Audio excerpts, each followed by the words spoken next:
ធ្វើអីដែលអ្នកចង់ធ្វើនិយាយអីដែលអ្នកចង់និយាយឱកាសដែលបានរស់នៅលើផែនដីរយៈពេលខ្លីគ្មានលើកទី1គ្មានលើកទី2គ្មានលើកទី3គ្មានការជាថ្មី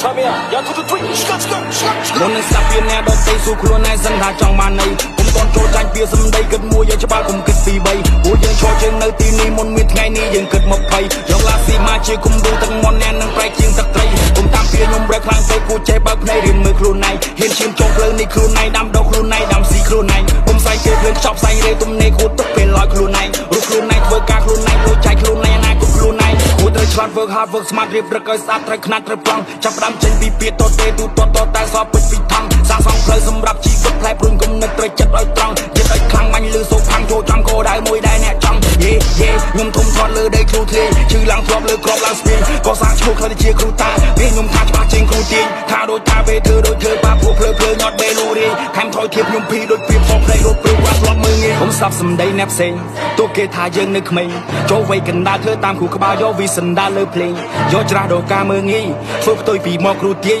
ត្រូវចាំជីវិតនេះជាការពិតរសជាតិនេះយើងអ្នកលាយពូពីខ្លួនឯងគ្មានណាតែណាជាស្មារមិត្តភក្តិរាប់អានរាប់ឆ្នាំគឺពួននឹងឲ្យមើលស្រាប់ពីមុនទាំងមាត់ស្រាប់ដោយសូដាពេលនេះខ្ញុំភ្លឺជាងភ្លើងសោឡាការងារចង់ពិលជាងនេះលេខកាគ្មានពេលសំបីឈឺចឹងបានថាចឹងបានមើលងាយសិនចោះចាំមើលអស់ខ្ញុំចាក់រឿងទឹកនឹងចិនចាក់អ្នកចោលចូលធំសម្រាប់ពពួកដែលមិនចំណេញចិត្តដែលធ្លាប់ឈឺចាប់ពីមុនពេលនេះខ្ញុំចាក់ដូចទំនិញប្រើសំលេងទំលូជាងចាំងឡាមែនស្ទែនយើងឈរលើរឹងចង់ថាមិនវិញយេប្រែនូដាមិនឆេននឹងទិញយេដាមិនវិញលើដៃយេស្កាញ់ភ្លេងយេអាល់ប៊ុមថ្មីទៅចេញចូលមើលលីងយេស្ដាប់ពីដើមដល់ចប់ so what you think